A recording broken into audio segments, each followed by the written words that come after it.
여러분 안녕하세요. 포천경찰서 학교전담경찰관 서희련이라고 합니다.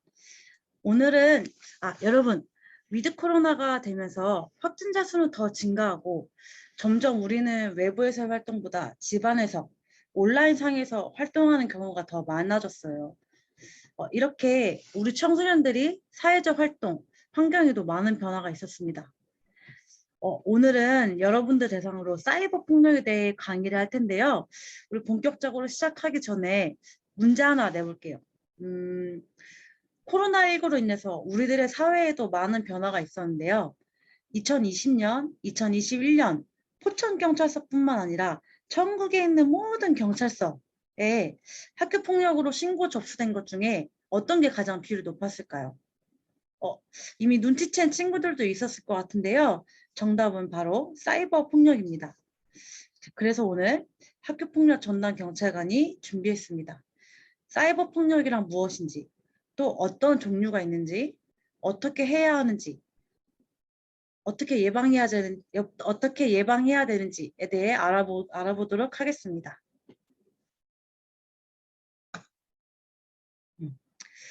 여러분, 넷플릭스에 지옥이라는 드라마가 있어요. 여러분 다들 보셨나요? 이거 19금이라 여러분 못 봤을 텐데. 우선 뭐 여러분이 드라마를 못 봤어도 아마 뉴스 기사를 통해 내용을 대충 알고 있을 텐데요. 이 드라마에 화사촉이라는 팬클럽 같이 온라인에서 활동하는 그런 사람들이 있어요. 그 드라마에서 그 사람들이 활동을 하면서 어떤 사람을 선동하고 개인정보 유출을 하고 온갖 욕설들, 언어폭력을 하면서 각종 범죄들을 난무하고 심지어는 오프라인에서 어떤 사람을 폭행, 살인까지 저지르게 됩니다. 전 그것을 보면서 사이버 공간이 너무 혐오스럽고 내 주변에 그런 사람들이 있을까 봐 너무 무섭더라고요. 자, 그럼 여러분들이 즐겨 찾는 사이버 공간이 무엇이 있는지 한번 볼까요? 보시면 여기 카카오톡, 페이스북, 유튜브, 뭐 리니지 등등이 있는데요. 요즘 여러분들은 틱톡을 많이 사용하는 것 같더라고요. 연예인뿐만 아니라 일반인들도 틱톡을 통해서 동영상을 편집해서 올리고 자신을 홍보하고 사람들과 소통하는 그런 거 하는 거를 많이 본 것 같아요. 여러분들은 어떤 걸 제일 많이 사용하고 계신가요? 자, 그럼 올해 가장 핫했던 학교폭력 이슈에 대해 먼저 좀 알아보겠습니다. 음, 이게 다 누군지 아시죠? 한국의 국가대표, 지금은 그리스에서 활동하고 있는 배구 선수, 한국의 국가대표는 아니죠. 지금 그리스에서 활동하고 있는 배구 선수 이재영, 이다영 쌍둥이 자매입니다. 이 두 선수가 유명해지자 학교폭력을 당했던 피해자들이 인터넷에 글을 올리기 시작했고 이 선수들이 사생활까지 유출되면서 사회적으로 논란이 되기 시작했어요. 그러자 결국 이 두 선수는 국가대표 자격을 박탈당하고 한국에서는 활동 못하게 되었었죠.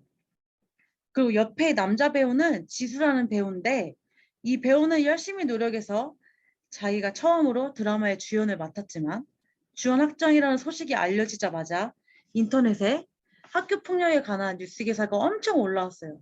그래서 결국 이 지수라는 배우는 주연 배우에서 탈락하게 되고 소속사에 30억이라는 손해배상 청구 소송까지 당하게 됩니다. 음. 자, 그럼 학교폭력 미투. 과연 하루 이틀 만에 일어났던 일이었을까요? 배구 선수인 이재영, 이다영 선수에 대한 고발을 시작으로 스포츠 스타는 물론 연예인, 일반인 할 것 없이 대상을 가리지 않는 폭로가 이어졌어요. 어느 한 게시판은 학폭 미투 성토의 장으로 불릴 만큼 급부상하면서 수십 건의 글들이 올라오고 있습니다. 자, 여기 PPT를 보면 피해자가 10년 전에 학교폭력을 고발한다고 되어 있네요. 자, 이렇게 학교폭력의 피해자들은 그 괴로움과 슬픔, 힘듦 속에 10년, 20년이나 시간을 멈춰있던 것이죠. 여러분 생각해 보세요. 학교 다닐 때 나를 엄청나게 괴롭히고 학교폭력했던 가해 학생이 10년 뒤에 유명인이 되어서 떵떵거리면서 잘 살고 있고 사회적 명성까지 얻었어요. 그런데 난 아직도 그때의 아픈 기억 속에 갇혀 있다. 저라면 정말 그 가해 학생이 망했으면 좋겠다. 난 이렇게 힘든데 넌 유명해졌어? 나는 이런 생각을 가지고 있을 것 같아요. 이런 연예인이나 스포츠 선수들이 학폭 폭로의 대상이 되는 건 TV를 통해 그들의 긍정적인 면이 주로 부각되고 나오면서 이런 모습이 피해자들에게는 2차 가해가 되었기 때문에 이재영, 이다영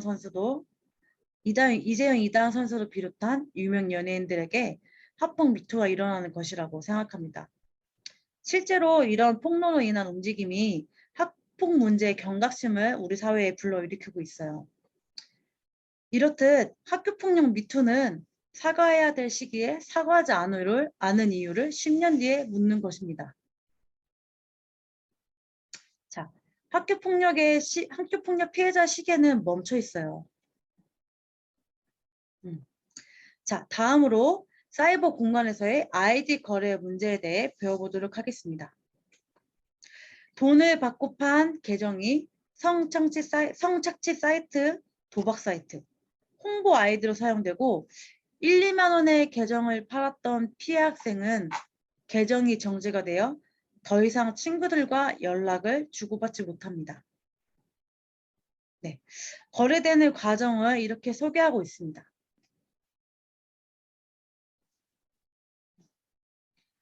이렇게 많은 SNS 사이트에서 청소년 아이디와 계정을 싼 값에 사들이고 또 판매한 나의 개인정보들이 인터넷에 돌아다니게 된다면 여러분 생각해 보세요.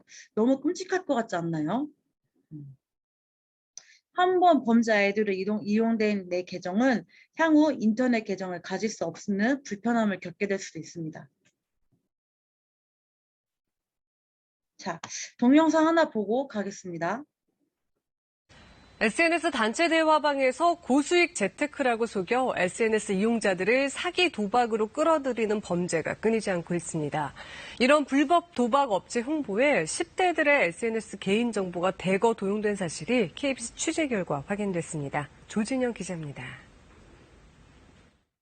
한 중학생이 친구에게 카카오톡 아이디와 비밀번호를 달라고 집요하게 요구합니다. 비밀번호를 바꾸자 욕하고 다른 계정이라도 구해오라고 말합니다. 약간 무서운 친구라 거절을 하기가 좀 무서웠어요.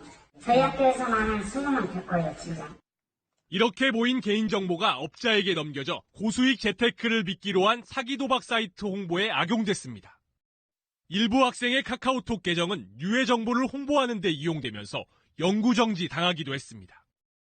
로그인 기록에 그냥 무슨 이상한 기기에서 로그인됐다 뜨고 엄청 이상한 채팅방에 많이 휴대되고. 피해가 잇따르자 경찰과 학교 측이 사실 확인에 나섰습니다. 조사 결과 가해 학생은 카카오톡 계정 10개를 넘기면 게임 머니를 받는 조건으로 이 같은 일을 벌였다고 진술한 것으로 알려졌습니다. 계정 정보를 강압적으로 뺏는다거나 아니면 일정 돈을 받고 구입한다거나 이런 식으로 해가지고 이제 범죄에 이용하는 그런 경우들도 있기 때문에 학교 측은 가해 학생에 대해 등교 중지 조치를 내리고 학생들을 전수조사하는 등 추가 피해 여부를 확인하고 있습니다. KBS 뉴스 조진영입니다.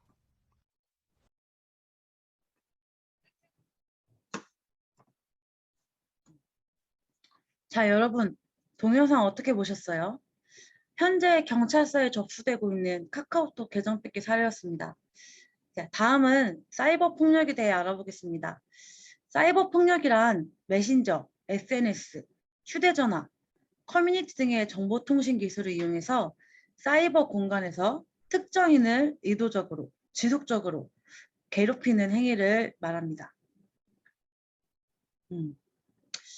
여러분, 사이버의 유혹은 보시는 것처럼 재미있다, 자극적이다, 사람들이 나를 모른다, 그리고 모르기 때문에 편하다, 나쁘지 않다라는 생각이 들지 않을 정도로 감각이 없다 등 다양한 이유에서 유혹되는 것인데요.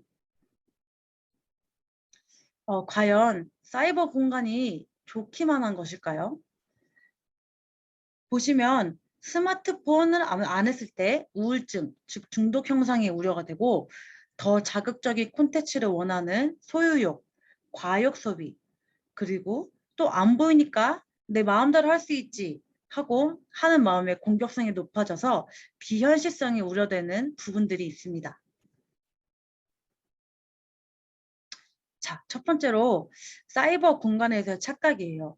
보면 사이버 공간에서는 내가 누구인지 모른다고 생각하지만 IP와 ID만 알면 쉽게 알 수 있고요. 또 내가 누구인지 드러나지 않지만 상대방도 누구인지 드러나지 않기 때문에 얼마든지 서로를 속일 수 있어요. 또한 사이버 상에서 나의 이미지도 포장하고 상대방의 이미지도 포장하기 때문에 그 사람의 실체를 알 수 없어요. 심지어 나랑 지금 대화하고 있는 사람이 여성인지 남성인지 뭐 어른인지 아이인지조차 알 수 없는 것이죠. 그리고 여러분 친구들 중에 인스타그램 팔로워수 그리고 페이스북 친구 현황을 자랑하는 친구들이 많을 거예요. 실제로 우리가 만나는 사람들도 다 친구가 되게 힘들고 어려운데 사이버 상에서는 너무 쉽게 너도 나도 내 친구가 되곤 합니다. 실제로 그 친구의 얼굴을 한번 보지 못했고 누군지도 모르고 어디 사는지 모르는데도 말이죠. 또 더 큰 문제는 다양한 사람들끼리 대화를 하다가 사진과 영상을 쉽게 보내게 되는데요. 이것이 유출되지 않고 그 사람들과 나만 아는 것이라는 착각, 이것이 바로 문제인 것입니다. 나는 그 사람을 믿고 내 사진과 영상을 보내준 것이지만 나는 실제로 그 사람을 만난 적도 없고 그 사람과의 신뢰가 없기 때문에 상대방은 이 영상을 뭐 유출해도 모르고 사진을 다른 데 보내도 뭐 모르는 것이죠. 자, 그리고 마지막으로 스마트폰이 안전하다는 착각을 가지고 있는 것이 또 문제예요. 실제로 오프라인에서 친구들과 만나고 활동하는 것보다 스마트폰으로 온라인 활동하는 것에 더 신뢰를 가지고 절대 못 찾는다. 내가 하는 것을 절대 밝혀낼 수 없다. 그러니까 이런 생각을 가지고 범죄를 저지르는 학생들이 많아요. 결국 이런 범죄들이 사건 접수가 되고 포렌식을 통해 다 들통날 수도 있는데 말이죠. 자, 여러분 여기 보시면 아시겠지만 사이버 폭력은 나도 모르게 일어날 수 있는 무감각 폭력입니다. 자, 그럼 사이버 폭력 유형에 대해 알아보겠습니다. 여러분, 사이버 폭력 중에 사이버 불링 아시죠? 제가 사이버 불링 간접 체험을 위해서 이 동영상을 가져와 봤습니다. 같이 보시죠.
자, 여러분 어떻게 보셨나요? 약 2분 동안의 사이버 불링을 간접 체험한 것인데요. 와, 진짜 이 짧은 시간에도 이 동영상을 보고 있으면서 스트레스를 받고 머리가 막 하얘지면서 아, 너무 무섭고 진짜 너무 고통스럽다라는 생각만 저는 들었습니다. 가해 학생에게는 장난이고 재미일 수 있겠지만 피해 학생한테는 얼마나 끔찍한지 여러분 느끼셨나요? 자, 여기 페이지를 보면 학교 폭력 중에서도 사이버 폭력이 역대 최고로 증가하였음을 알 수 있습니다. 자, 나는 사이버 폭력을 얼마나 알고 있을까요, 여러분? 사이버 신상 유출, 사이버 성범죄, 사이버 따돌림, 그리고 명예훼손, 사이버 언어 폭력까지 이렇게 다양한 사이버 폭력이 있습니다. 자, 그중 플레이밍이라는 것이 있는데요. 이것은 공공연하게 상대방에게 빈정대거나 시비를 걸어 모욕적인 말, 적대적인 언어로 화나게 만든 다음에 공격하도록 유도하는 행위입니다. 자, 이것은 사이버 공간에서의 언어 폭력의 원인이 되는 유형이라고 합니다. 자, 그리고 여러분, 사이버 따돌림 많이 아시는데요. 이거는 사이버 따돌림이란 인터넷, 휴대전화 등 정보통신 기기를 이용하여 학생들이 특정 학생들을 대상으로 지속적, 반복적으로 심리적 공격을 하거나 특정 학생과 관련된 개인정보 또는 허위사실을 유포하여 상대방이 고통을 느끼도록 하는 일체의 행위를 말합니다. 아까도 말했듯이 비대면 학교, 코로나 시대 때문에 학교에 안 나가면서 학교 폭력은 줄었지만 학교 폭력의 유형 중에 사이버 폭력, 집단 따돌림 비중은 늘었다고 여기 뉴스 기사에 나옵니다. 그리고 사이버 불링이 심각해지고 이 SNS로 집단 따돌림, 사이버 불링을 통해서 여고생이 죽는 사건까지 발생하기도 했죠. 자, 그리고 사이버 욕설. 사이버 욕설은 사이버 언어 폭력의 대표적인 행위로 특히 게임에서 나도 모르게 상대에게 비속어나 은어로 모욕적인 말을 하는 행위를 말합니다. 심지어 뉴스 기사에 보면은 게임 중에 욕설하는 사람들에게 뭐 이렇게 고소하라 라는 그런 모욕죄 매뉴얼까지 나왔다고 하는데요. 자, 그리고 사이버 감옥입니다. 아까 동영상 봤던 것처럼 사이버 공간에서 상대를 집요하게 초청하여 가두고 괴롭히는 행위를 말합니다. 이는 사이버상에서 벗어나 실제로 오프라인에서 밖에서 집단 폭행으로 이어지는 사례도 많이 볼 수 있습니다. 자, 그리고 사이버 강요. 사이버 공간에서 상대방에게 원하지 않는 것을 강요하여 노예로 만드는 행위입니다. 뭐 이거 대표적인 걸로 여러분 모두 다 아시는 엠번방 사건일 테죠. 자, 그리고 사이버 갈취입니다. 사이버상에서 기프트콘, 소액결제 등 사이버머니, 데이터, 게임 아이템을 뺏거나 빌리는 명목으로 빼앗는 행위를 말합니다. 뭐 이것은 나중에 공갈죄, 그리고 협박죄, 그리고 강요죄까지 이어질 수 있음을 여러분은 알고 계셔야 됩니다. 자, 그리고 이미지 유포인데요. 피해자의 사진과 영상을 괴롭힐 목적으로 조작하거나 유포하는 행위를 말합니다. 여러분들 요즘에 많이 여러분 사이에서 유행한 단어인 아에가오, 뭐 지인 능욕, 딥페이크 대표적인 이런 것들이 있죠. 자, 그리고 아이디 도용입니다. 타인의 명의를 도용하여 게임이나 SNS에 가입하여 이득을 취하거나 타인에게 피해를 줄 목적으로 하는 행위입니다. 실제로 청소년 10명 중에 4명이 타인 명의를 도용한다고 하네요. 그리고 10대 청소년을 울리는 사진 도용도 성폭력에 해당한다고 보고 있습니다. 자, 그리고 사이버 성범죄입니다. 사이버상에서 성적 수치심을 줄 목적으로 성희롱적인 글이나 음란한 사진, 영상을 유포하는 행위를 말합니다. 자, 그리고 요즘 스토킹 처벌법이 생겼죠, 여러분. 아시죠? 이에 따라 사이버 스토킹도 학교폭력 범죄와 연관이 되고 있습니다. 여기 보시면 상대를 괴롭힐 목적으로 문자나 메신저, SNS를 이용하여 지속적으로 욕설이나 협박을 하는 행위를 말하는 것인데요. 만약에 예를 들어서 내가 지금 학생인데 진짜 내가 마음에 들어하는 남자애가 있어요. 남자애를 만나고 싶고 뭐 데이트하고 싶으니까 내가 계속 문자로 카톡으로 뭐 언제 끝나? 수업 언제 끝나? 학원 몇 시에 끝나? 언제 시간 돼? 나랑 밥 먹을래? 계속적으로 SNS에 연락을 했어요. 물론 상대방이 싫다고 계속 거절을 했겠죠. 그럼에도 불구하고 내가 계속 만나자, 언제 끊어 이런 쪽에 연락을 했다면 이것도 바로 사이버 스토킹이 될 수 있는 것입니다, 여러분. 이제 이거는 우리 학교에서 친구들과 사이에서도 쉽게 일어날 수 있는 일이기 때문에 더욱 조심하셔야 돼요.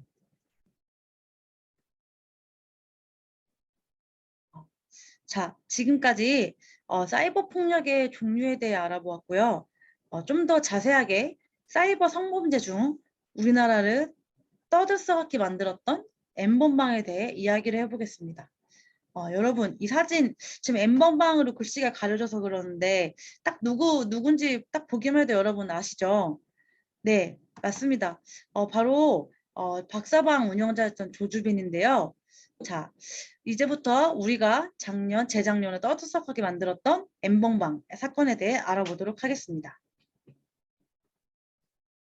N번방에 대해 얘기하기 전에 먼저 여러분들이 모르는 친구들도 있을 거예요. 우리 쉽게 설명하기 위해서 제가 동영상 하나를 보여드리도록 하겠습니다.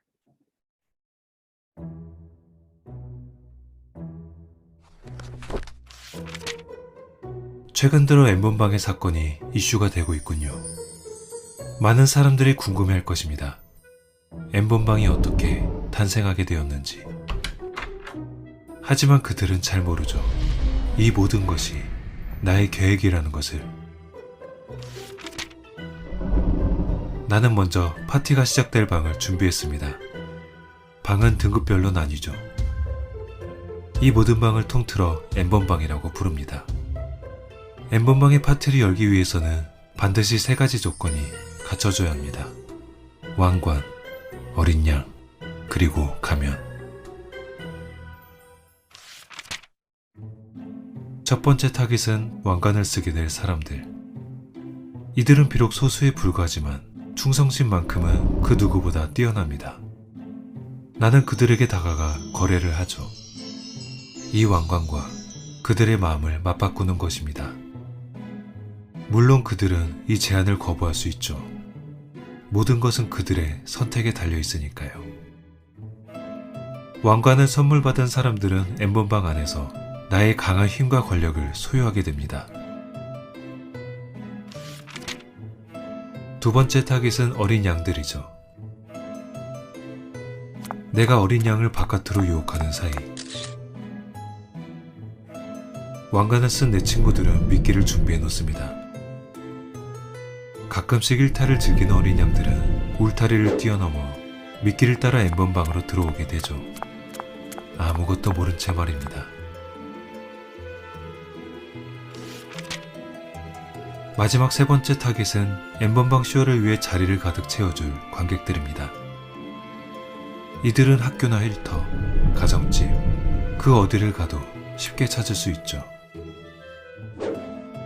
우선 왕관을 쓴 내 친구들이 그들에게 어린 양의 사진이 담긴 초대권을 나눠줍니다.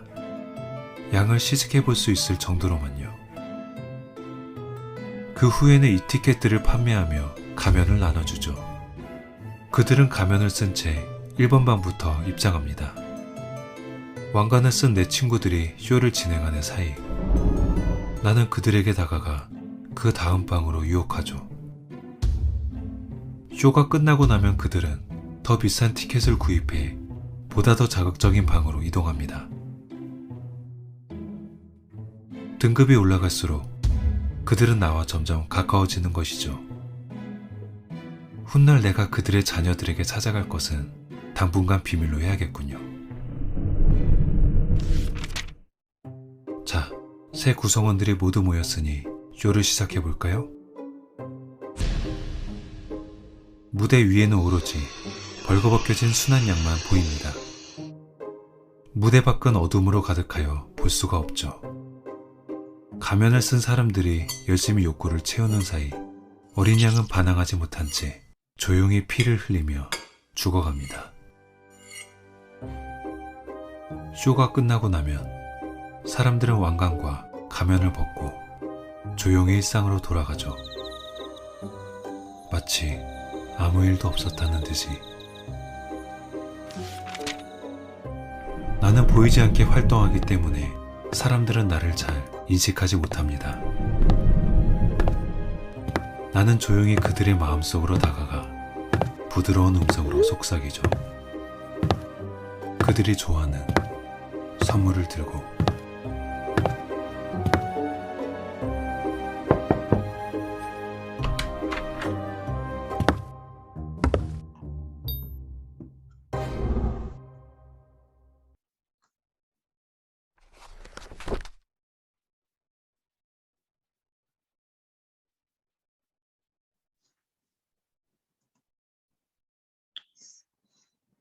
여러분, 동영상 어떻게 보셨어요? 마지막에 산타가 사탄으로 바뀌는 거 보셨어요? 너무 소름 끼치지 않나요? 여기서 왕관은 바로 돈을 의미하는 것이겠죠. 그리고 양은 바로 우리 청소년, 피해자들을 말하는 것입니다.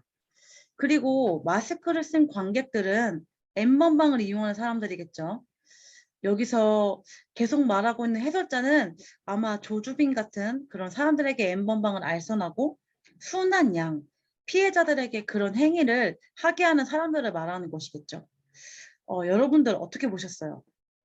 이렇게 동화로 이야기가 되어서 그렇지 실제로 인터넷 찾아보면 너무나도 끔찍한 장면과 영상들, 그리고 사진, 내용들, 그런 잔인한 상황도 많이 찾아볼 수 있습니다. 이렇게 N번방 범죄자들은 고액 알바를 원하는 10대 청소년, 일탈캐를 운영하는 10대 청소년, 그리고 랜덤 채팅을 하는 10대 청소년들을 노렸습니다. 왜 그랬을까요?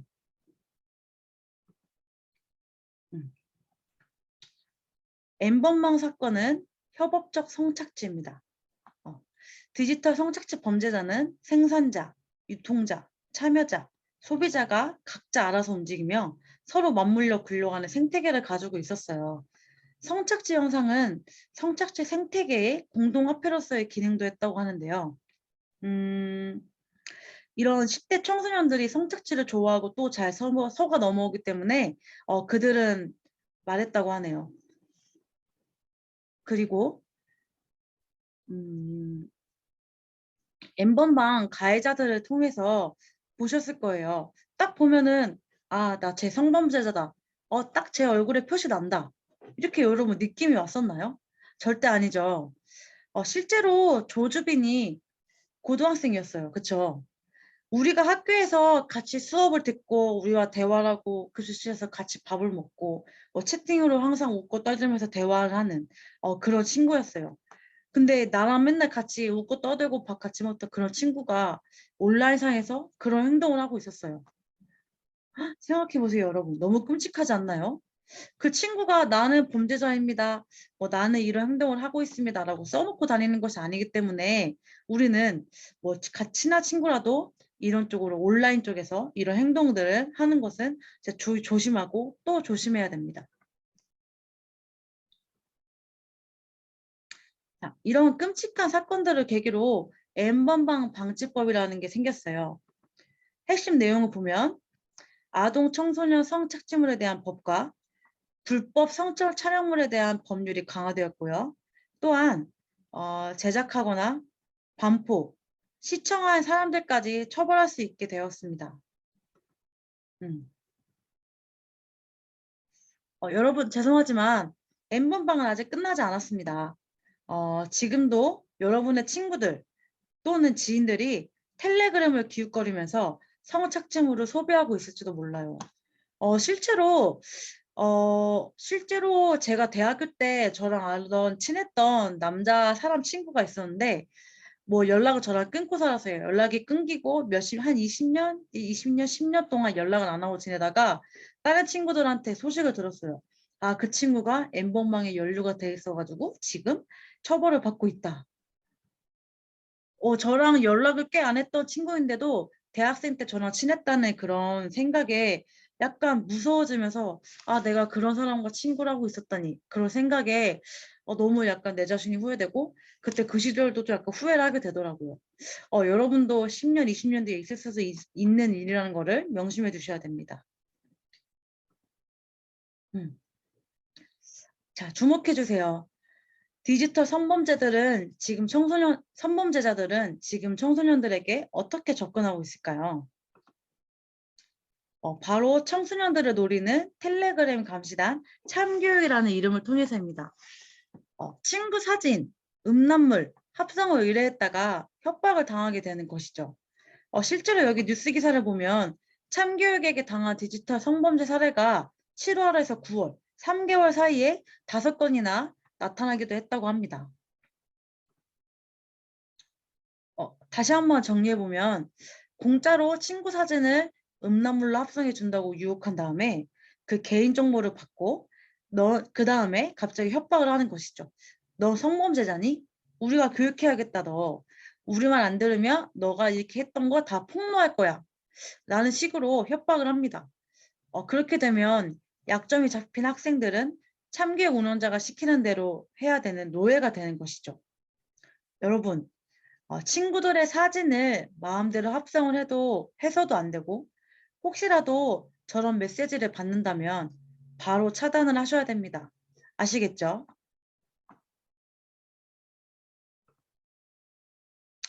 자, 그럼 마지막으로 네 번째, 디지털 성범죄 예방에 대해 알아보겠습니다. 여러분, 오늘부터 스마트폰에 대한 인식을 싹 바꿔주세요. 더 이상 스마트폰은 폰이 아닙니다. 단지 친구들, 부모님과 연락을 하는 수단일 뿐입니다. 라고 생각을 해주세요. 그리고 두 번째, 위험하다는 인식을 가지세요. 범죄자들은 청소년들이 사이버 공간을 우습게 생각한다는 특징 때문에 쉽게 온라인, 스마트폰을 통해서 접근하는 것입니다. 세 번째, SNS상에서 친구 추가는 제발 신중하게 해주세요. 디지털 성범죄의 대부분은 친구 추가에서 시작됩니다. 실제로 약 한 달 전에 저희 포천경찰서에 접수된 사건이 있었는데요. 남학생이 어떤 여학생에 대해 페이스북 상으로 잘 알지도 못하는 사람인데 친구 추가를 걸었어요. 그래서 이 둘은 친구가 되었고 몇 번 페이스북에서 대화를 오고 갔겠죠.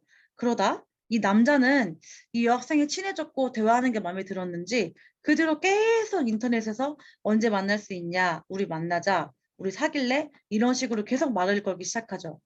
심지어 여학생이 연락 안 했으면 좋겠다. 나는 당신과 사귈 마음이 없어요. 라고 거절을 표시했는데도 그 남자는 지속적으로 계속 연락하고 협박하고 나중에는 너 왜 연락 안 받냐? 왜 확인을 안 하냐? 너 진짜 약간 XX 뭐 죽을래? 뭐 이런 식으로까지 협박을 하게 되었어요. 심지어 성적으로 농락하고 성희롱적인 발언까지 하게 되는데요. 참다 못한 피해자 여학생이 결국 경찰서에 사건 접수를 하게 됐고 가해자는 결국 경찰서까지 와서 조사를 받게 되었습니다. 이렇게 무심코 아무런 의심 없이 모르는 사람과 친구를 맺게 되면 위험한 일이 벌어질 수 있습니다. 그리고 사진, 영상, 정성행위는 일치 안 됩니다, 여러분. 디지털 성범죄는 전송을 통해 시작합니다.